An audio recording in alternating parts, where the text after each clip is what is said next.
know when we're started. And oh wow, a little.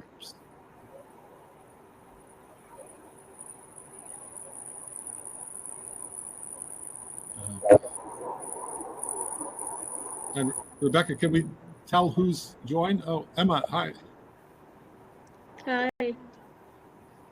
All right. I'm not sure how many folks are actually call at this point, but mine says 14. Yeah, it says 14. Okay, so we're still learning all the technologies here. Oh, I see this. But because we only have like 40 minutes, I think we should probably get started. So welcome everybody. And I hope you've had a good session so far with the plenaries. I'm much more used to Ecumenical Advocacy days in person. So we hope this workshop works. It's really meant to be an informal discussion. So be thinking of questions or comments you want to put in the chat so that we can have it as interactive as possible. I'll do some quick introductions. I'm David Wildman. I'm with Global Ministries of the United Methodist Church. I'm based in New York at the Church Center for the UN. And I've been working on sanctions in one way or another for 30 some years, or actually longer than that if you count the sanctions against apartheid South Africa. And also joining us is Phyllis Bennis, who is with the Institute for Policy Studies and has a background in journalism, has written more books than I can count on the UN and on various places where sanctions have taken place. Palestine, in Israel especially, but also primers on Syria and the whole threat of ISIL and ISIS and Iran, and also on Iraq. So we thought we'd just cover a couple of examples of the way sanctions have been weaponized and its impact on folks. There's way too many examples to cover in 40 minutes, but then move towards like what can we do about this and what churches are already doing, activists are already doing to challenge some of the most punitive sanctions, both of the UN and of unilateral stuff like those of the United States. So with that kind of introduction, I'll turn it over to Phyllis to share a little bit about some of the sanctions efforts, and then I'll pick it up after that. Then we'll open it up for questions and comments. Well, Phyllis, take it away. Thank you, David. And thank you all for joining us today. This is such an important issue because sanctions are so much a component of the U.S. arsenal. And I think that's maybe the important part to start with, to understand that sanctions are not an alternative to war, which is how they often are identified. They're actually an instrument of war. And in general, when they're imposed, governments, particularly our own, never admit that they are designed to impact civilians, to deny civilians food and water and healthcare and medicine and access to electricity, anything like that. It's always officially designed to only impact the leaders. These are very smart, targeted sanctions. Or sometimes they acknowledge that it's designed, we know it's going to hurt the population, but the goal is that it will push people even more to rise up against their big bad dictator. And the problem is you can't point to one example where that ever worked. Why? Because people aren't stupid. Even if they don't like their government and they do think it's a dictatorship, they know that it's not that government that's imposing these sanctions that are starving their children. It's an outside force. So they're going to hate the outside force and not their own government so much. And in fact, it leads often to people supporting pretty terrible governments because they still are so angry at these outside forces imposing crippling sanctions. It also means that the destruction in terms of lives and countries and communities, infrastructure, water, everything, is often greater because of sanctions than because of the use of military force. Sometimes sanctions are imposed by the US sort of long term against governments they don't like. It's a kind of economic warfare without using weapons. We see that going on for decades in Cuba, in Venezuela, in Iran.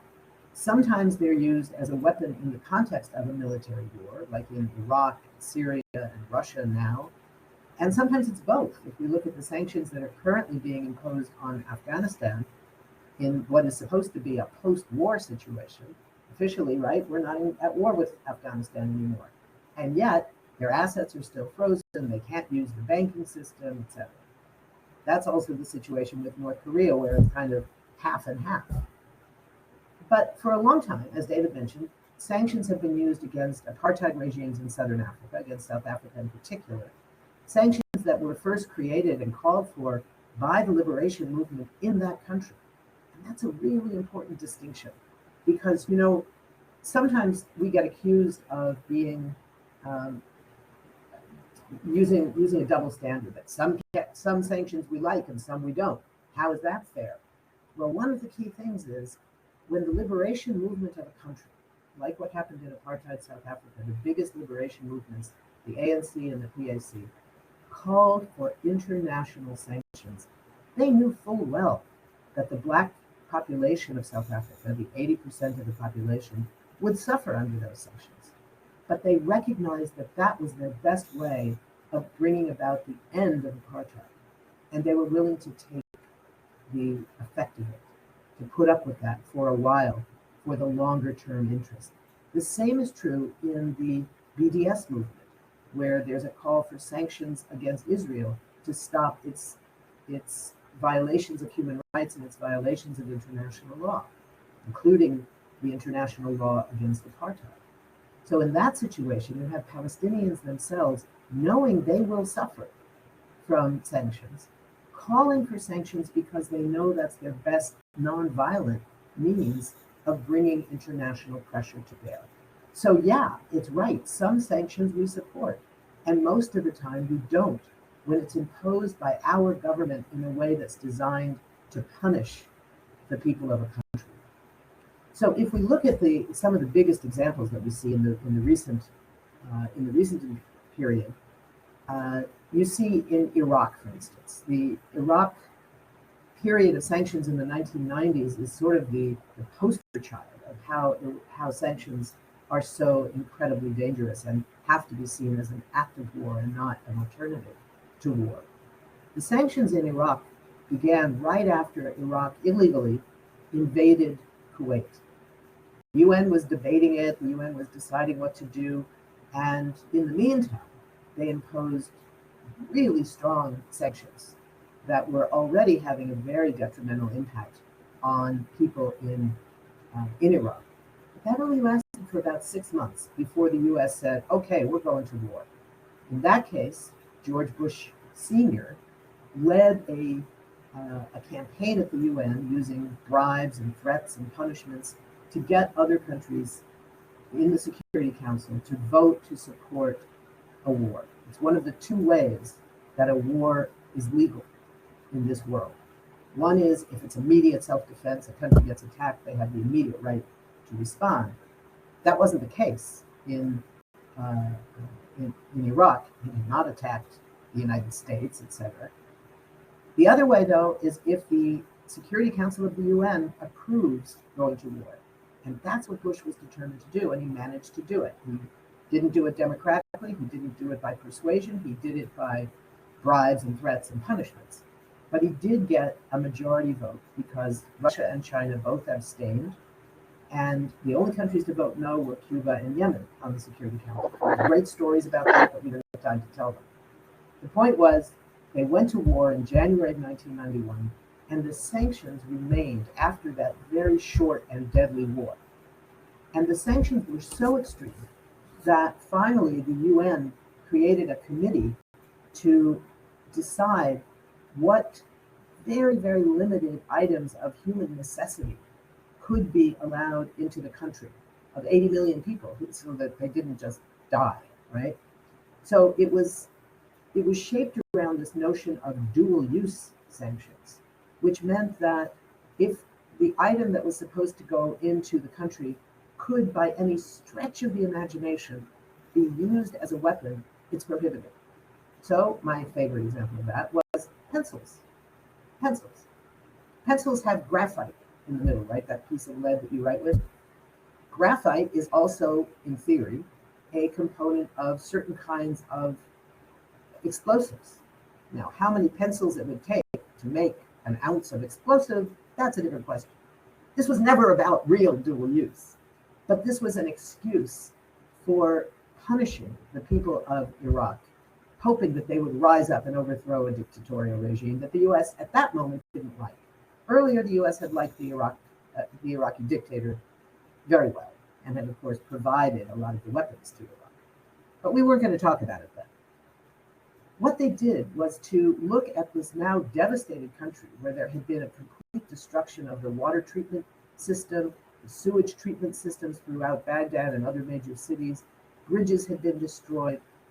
When you ask people, I remember David and I used to work together on UN seminars for high school and college students during those years, and we would routinely ask people, do any of you know how many people were killed in the Gulf War? And that would be, oh, we all know that. We know that. I know. And you would say, well, okay, what do you think? And the answer they always came up with was 348. People knew a very precise number. That was the number of Americans that were killed in that war. A tiny number. The number of Iraqis that were killed were in the tens of thousands. But nobody knew that. We didn't count those. So it was a very one-sided war, to maybe put it more politely than it deserves. But the sanctions that were imposed were never lifted until after the full U.S. invasion of Iraq in 2003. During the 1990s, after the first war and before the second, there was a huge movement that grew up in the United States and around the world to say no to sanctions because it was killing people.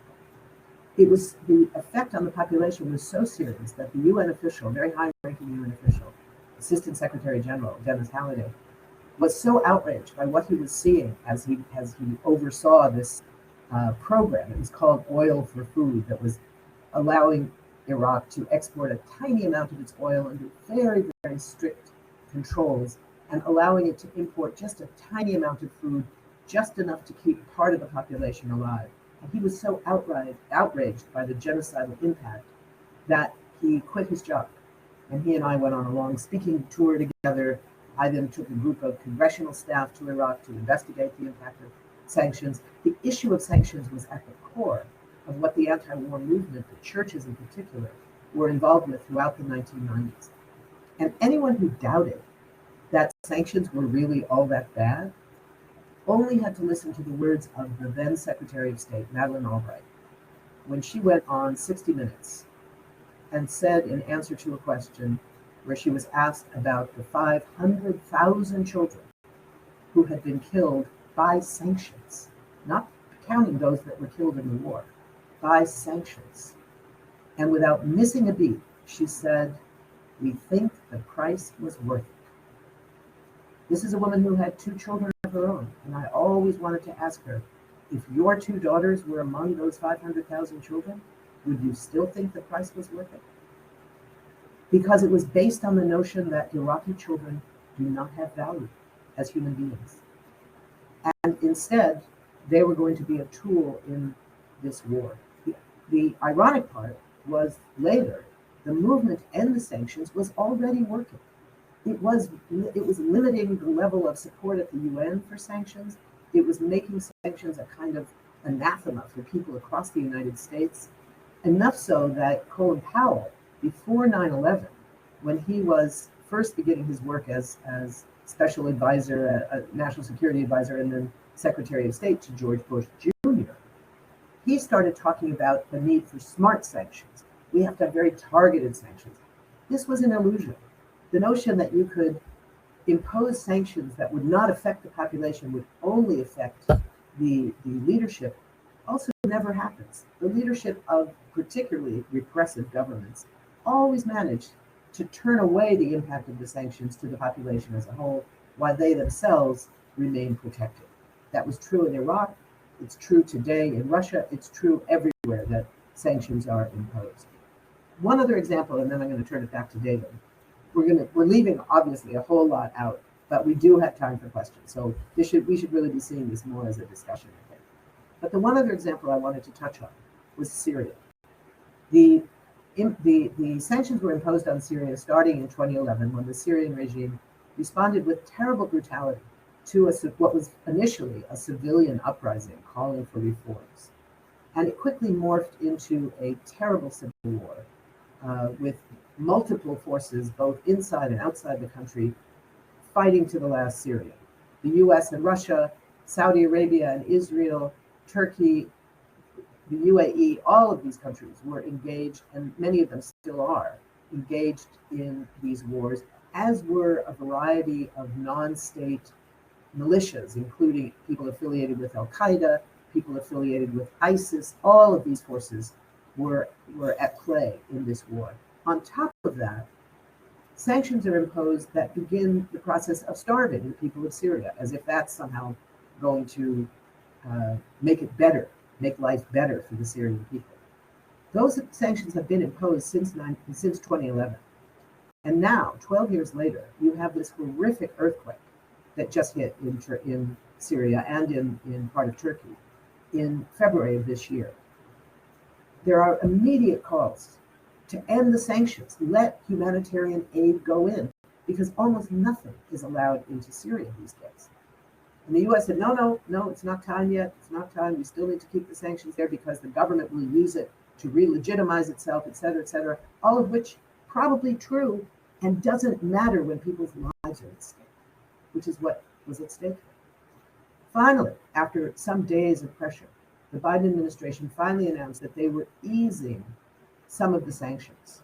And when asked, what does that mean? The definition, it was only one sentence, said, humanitarian goods related to the earthquake will be allowed in for 6 months.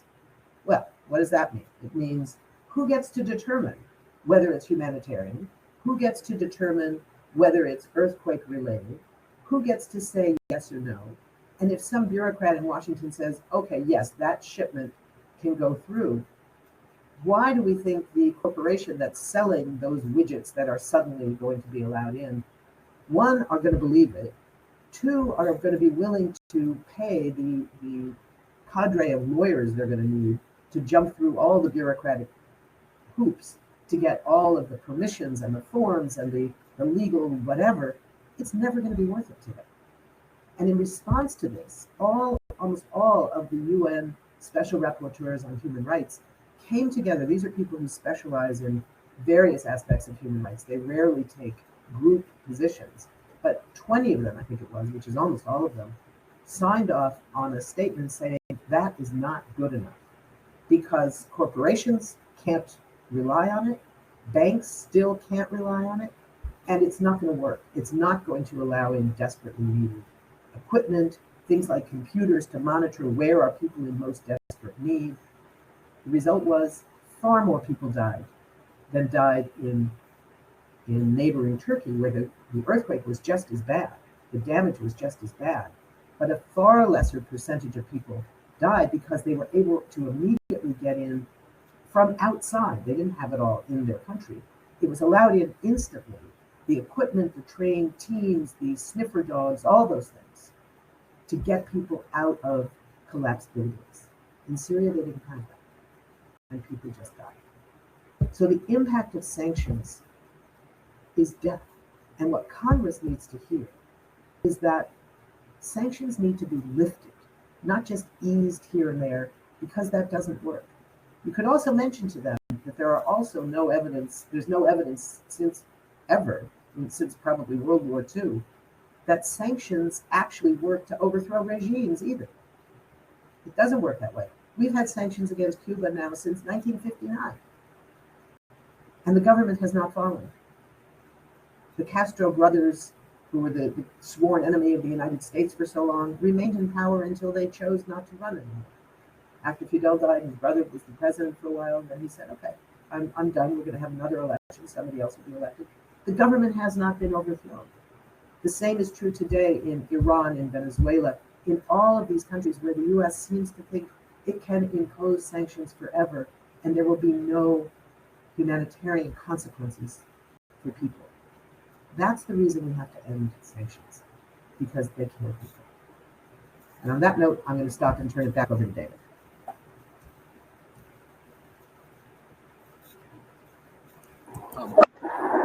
Thanks, Phyllis. And maybe, Phyllis, if you can go on mute, I think maybe for only one of us, it makes it easy to hear, so folks can hear me. Um, Thanks. That was a great start. There's way too much to cover. I'll start with like what Phyllis said about in '92 with the sanctions. Actually, it was 1990 that they were adopted more swiftly than ever around Iraq when Iraq invaded Kuwait to get Iraq to withdraw from Kuwait. And so on the one hand, I want to just put a shout out to say that like there is some good motivations behind sanctions. If you think about like the aftermath of World War II and the instruments of the UN and the international system of post-World War II, saying, is there something short of war that we can do to affect changes when human rights violations, other things are happening or conflicts are happening? And that's good. But then like who is using these tools? Who's using these weapons, as Phyllis pointed out? So I have a couple key points, just kind of summarize or restate things that Phyllis mentioned. One is that sanctions are a blunt weapon that are used by the powerful against weaker nations. So there's no sanctions that were used against China for forced labor by the UN, partly because China can veto things. There are no sanctions against the US for invading Iraq, for invading Afghanistan, for engaging in military actions in many places around the world, because it can veto things at the UN. And so I think it's just important to understand that it's a tool that's used not in all instances. So the second thing is it's used selectively.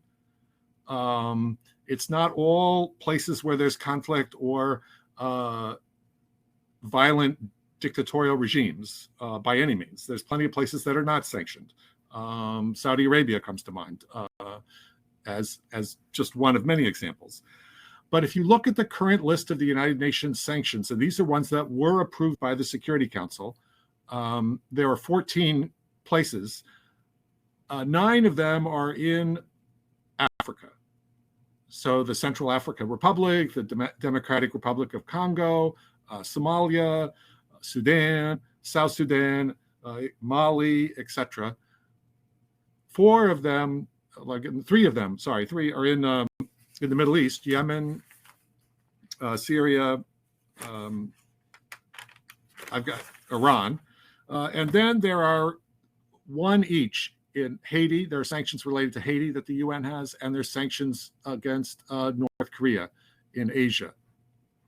So does that say something about the selectivity of where is it that the Security Council, at least, which is only 15 members, can agree on imposing sanctions?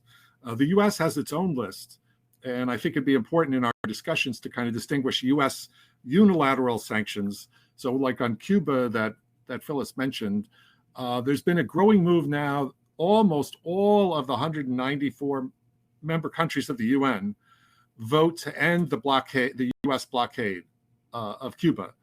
It doesn't have a enforcement mechanism. It's just a sense of the body. But there's only a handful of countries that join the US in sort of either abstaining or voting with the US. So there's broad momentum to say this blockade is not good. The next thing I'll say about sanctions is that they often require armed force to be implemented. So if you think about sanctions to prohibit things from coming in ports, there are naval blockades off of Yemen, naval blockades off of Gaza to keep goods from going in or out. And so you need naval power. You need folks at borders to be checking on goods that are being shipped back and forth. So there's a very militarized nature of sanctions, even if they are doing a good job. So I'm just playing the devil's advocate here from what Phyllis said. But that you need this military component to it. The third thing I'll say is oftentimes it's, so sanctions can be a bit like a siege. It's like, oh, well, we'll just cut off the commercial interactions of a country, like laying siege to a city, and that will get the government to change its mind or get the people. So it's using coercive pressure, economic pressure on the civilian population to try and change a political dynamic, which is the leadership in the country.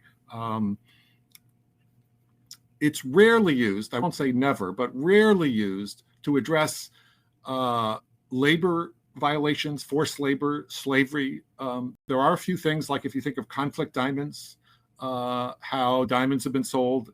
And so the Dodd-Frank legislation has elements of sanctions to it in terms of saying we want to make sure that if you're sourcing diamonds or other minerals, that they don't come from the fruits of conflict. So there's some good motivations behind some of this, but we have to separate that out but between who are the actors that are actually implementing sanctions. And that's where that first thing that I would say is, if you remember nothing else, it's just sanctions are used by the powerful against weaker nations and weaker entities. And therefore, we have to challenge that. It's not that there aren't needs to address those situations, but are there other means? And this thing about sanctions and corporations, I want us to kind of push, because to me, the other side of sanctions is, are companies and governments fully complying with international law and respecting the treaties and obligations, the human rights priorities that the world has put out there of no torture, no forced labor, no slavery, not invading and taking other people's land. Crimes of apartheid should be stopped. Crimes against humanity, of targeting civilians in armed conflict. What are we doing to kind of challenge those things? And are there human rights due diligence that we've built in for companies, as opposed to just saying, oh, well, we're obeying US law, which is many companies will just say, well, we can trade and do things with Israeli settlements because there aren't sanctions. And it's technically legal under US law, though it's illegal under international law. So what do we do about this? I think one is to kind of push for a humanitarian imperative rather than a humanitarian exemption. That, if you think about it, is kind of like we've exempted, we're saying, well, if you can prove that your family has needs and might be harmed, like the dual use discussion that Phyllis raised earlier, then we'll make sure that medicine gets in there, or we'll make sure that food, but just enough food, not too much food. And in relation to Gaza with the blockade, one of the Israeli leaders a number of years ago, Dov Weissglass, who was an advisor to then Prime Minister Ariel Sharon, said, well, we're not trying to starve Gaza. The idea is to put Gaza on a diet. And so they literally looked at the total calorie count of food shipments going into Gaza to make sure it was less than the daily amount required. Now, half of the 2 million people in Gaza are children. So what are the children supposed to do in this situation? And that's where I think what Phyllis mentioned about the Iraqi children or the children of Gaza, the children in Syria, invariably it's children that are suffering the most for political maneuvering and pushing back and forth. At the same time, I'll say that right now, going forward, there'll be more debates and discussions and more importance to look at, not necessarily sanctions, but corporations being fully accountable to human rights obligations.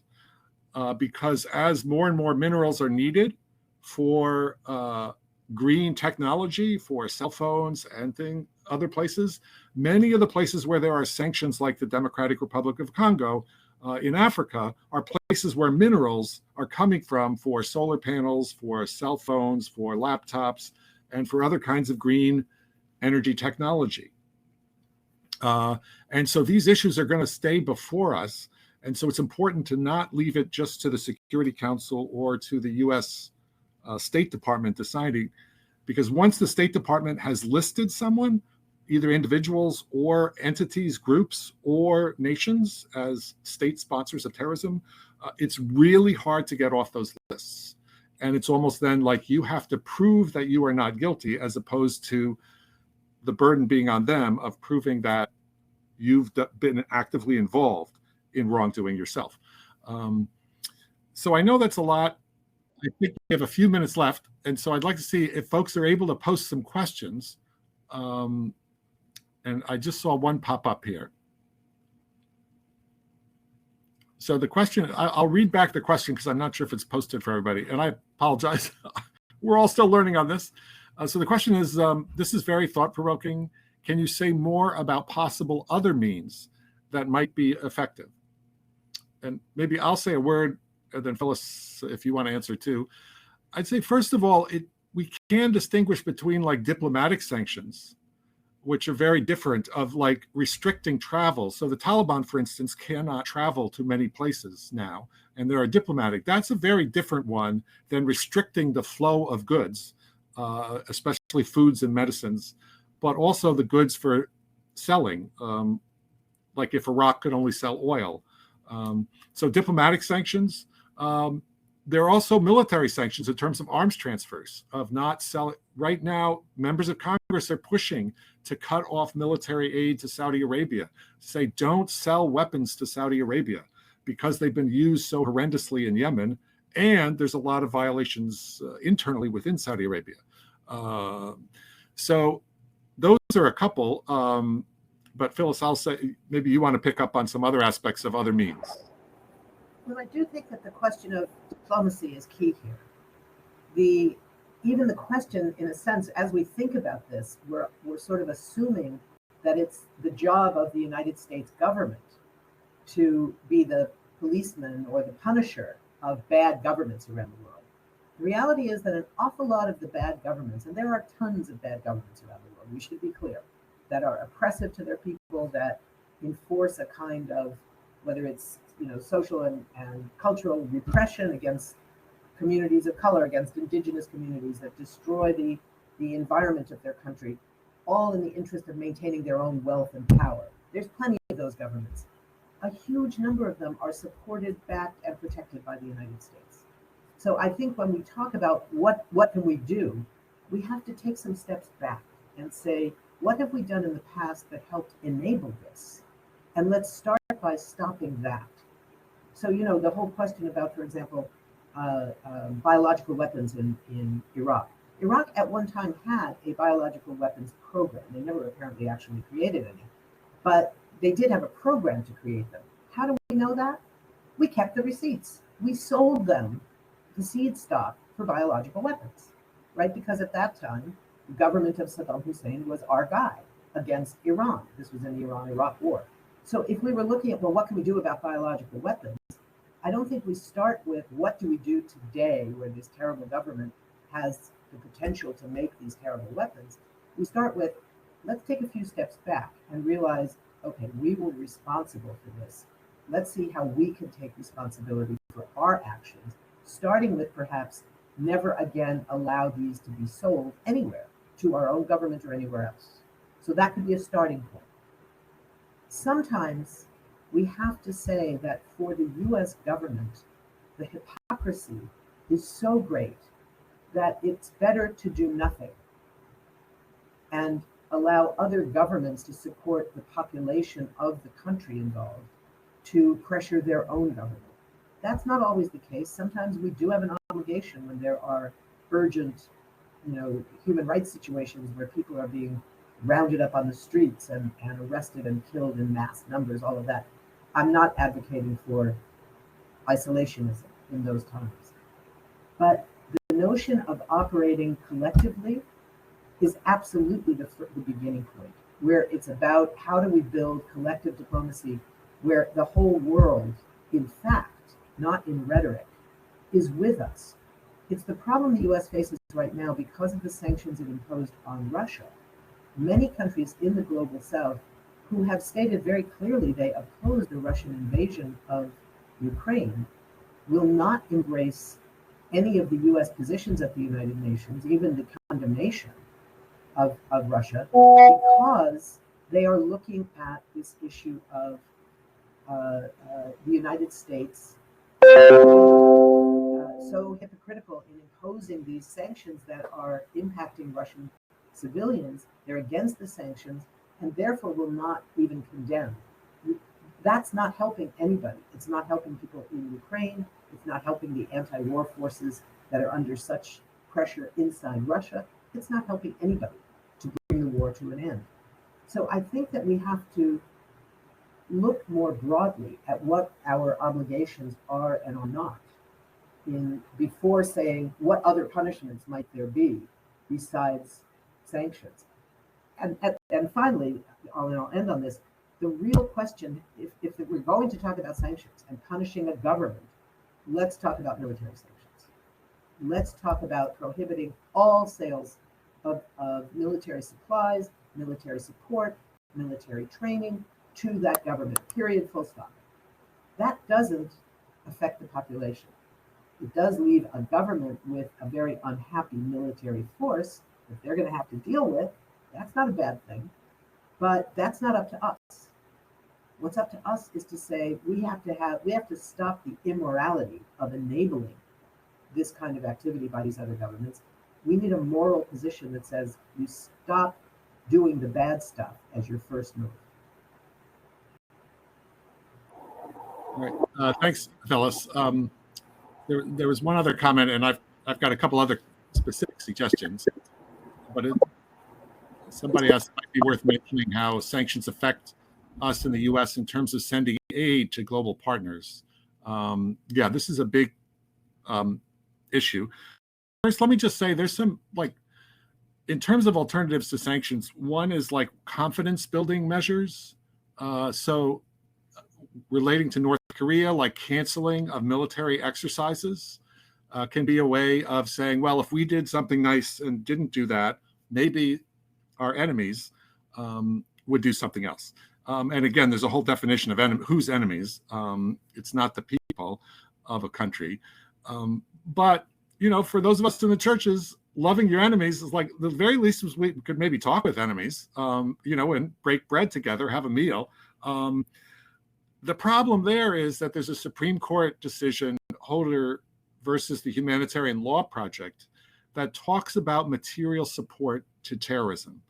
And therefore, there's nothing wrong with talking with folks. And so Jimmy Carter, for many years, was one of many sort of distinguished elders around the world that would use their visibility and prominence to urge parties to talk to one another and say, let's have a conversation here. And so that using your good offices is what the UN term calls about, of actually sitting down and talking.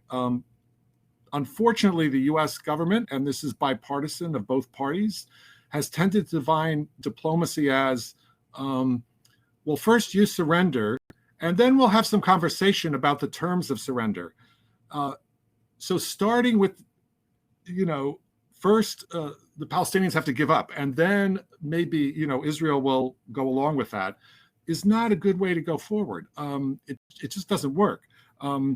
So second, if there's armed conflict, then ceasefires, humanitarian access corridors, that we get everybody to agree. This is where the International Red Cross and Red Crescent have played a role of, like, we're not taking sides. And they're like, how can you not take sides when there's like terrible things going on? It's like, no, we're prioritizing the side of people and reaching them with humanitarian need. But if you only do the humanitarian, you lose out on the political of solving some of the human rights violations that have been going on. So those are just a couple of the JCPOA with Iran was an example of saying, instead of sanctions, if we can do some confidence building measures, we can reduce the sanctions and have more inspections and reduce the nuclear thing, but address the needs that Iran has for energy that's not fossil fuel energy. So I think there are ways and examples where it can be positive for positive as opposed to punitive for punitive. Then in terms of what can happen, I really want to mention banking sanctions. So with Afghanistan right now, the U.S. has technically said it will unfreeze about half of the Afghan funds. And these are the funds of the people of Afghanistan. They are not the funds either of the Taliban or of the U.S.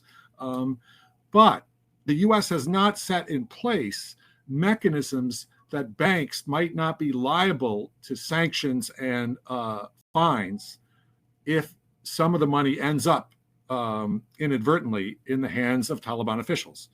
and those things happen. So banks have been very reluctant to reestablish connections for transferring large money because those mechanisms and assurances have not been put in place. And banking sanctions were the ones that had the biggest teeth in relation to apartheid South Africa. That when apartheid, white South African businessmen found that like we can't actually operate internationally in terms of transferring funds and resources, they quietly started talking to leaders in the African National Congress and saying, hey, we realize this needs to change. Let's kind of make some negotiations. So banking sanctions are a critical component in terms of that really can shut a country down and that's with the Iraq oil for food. It was like no money was getting in. But the other side of this is, one more side is when you make no legal avenues through banking possible, then the easiest way for money to get across the border is with drug traffickers and arms traffickers, because they're not operating legally anyways. So you enhance the power of smugglers and arms traffickers when you impose these sanctions on legitimate channels of transferring funds back and forth. And so to say that sanctions don't have a consequence beyond the civilian impact, they do as well in terms of the political of aiding and abetting some of the most awful characters there that will manipulate people. I noticed we've got like 2 minutes left. Phyllis, do you want to add a couple things?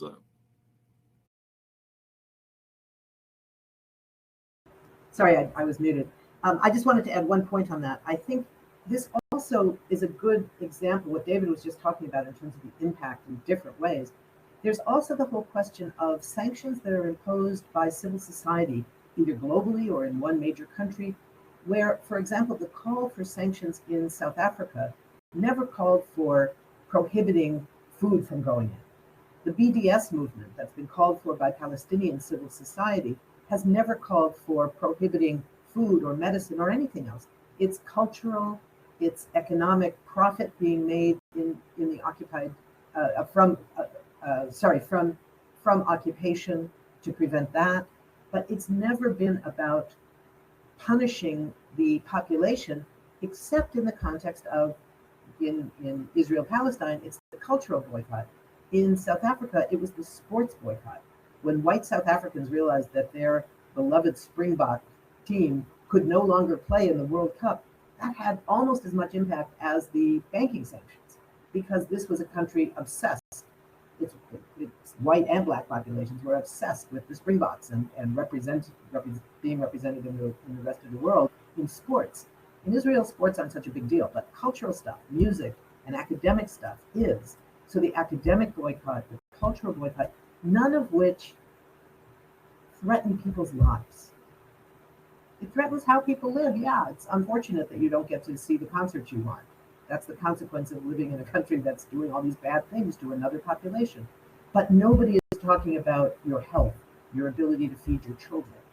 So there's a difference between the nature of sanctions that are imposed by governments, particularly our own, and those that are often called for by civil society, which we would often support as a means of bringing nonviolent pressure.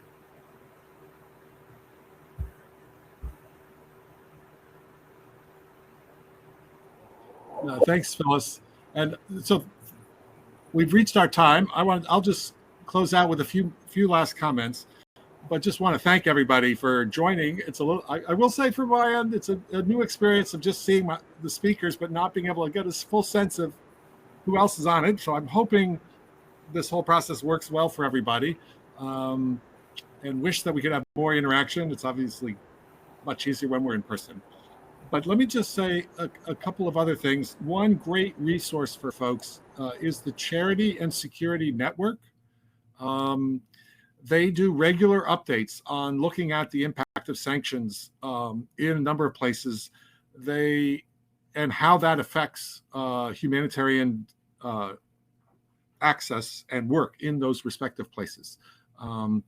We are able to do things, but it's not without challenges, and it's not without worry among the humanitarian ends of various churches and other organizations being nervous about compliance with all these sanctions regimes and the administrative and just sort of operational. How do you get it all done and not fall afoul of various laws that maybe haven't been put in place with the best of intent.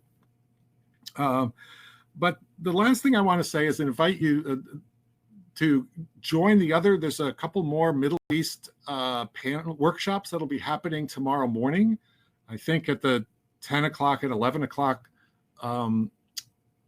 sessions. One is on Israeli apartheid and how churches are joining with Palestinians and Israeli human rights activists and others to challenge the apartheid crimes being committed by the Israeli government. So that's an excellent resource. But one final thought is to look at your own states in terms of there's a growing number of anti-BDS or anti-boycott, divestment, sanctions laws at the state level in most of the states of the United States now that are really attempting to impose sanctions on Palestinian solidarity groups, Palestinian American groups, anyone that wants to speak out for human rights. And it's really a chilling effect. And in some sense, if you look at these as a kind of sanction on companies, as well as on civil society actors and on free speech, that's another aspect that we didn't have a chance to talk about. That's another workshop. But I would invite you to kind of look at those laws because it's all too easy for that boycott, anti-BDS law to be pull that out and put any criticism of oil companies or fossil fuel companies shall be considered against the state. And so therefore we would divest and exclude those companies or those businesses from government contracts and working with the state. I don't have time to go, or tobacco or other kinds of things. So there's ways in which companies are looking to use these kind of sanction regimes to their own ends, to work around them when needed, and to use them to stifle genuine human rights criticisms of corporate practices and government practices. So thanks for joining us. I apologize that we weren't able to be more interactive, and I'm still learning this technology, but thanks to Phyllis, and thanks also to Becca and Em for technical assistance. They're off stage, but I hope your rest of your experience with Ecumenical Advocacy Days. And then when you're meeting tomorrow, I think some of you will have lobby visits with senators and representatives. Please ask them of what they're doing to put people first around the sanctions, and especially around Yemen and Syria, the Caesar sanctions, and the blockade of Gaza. These are things that they can really make a difference. And while they may not pass the legislation, they should at least hear from us of strong voices raising questions about how those U.S. sanctions are being used. So on that note, thanks everybody, and all the best, and we hope to keep in touch.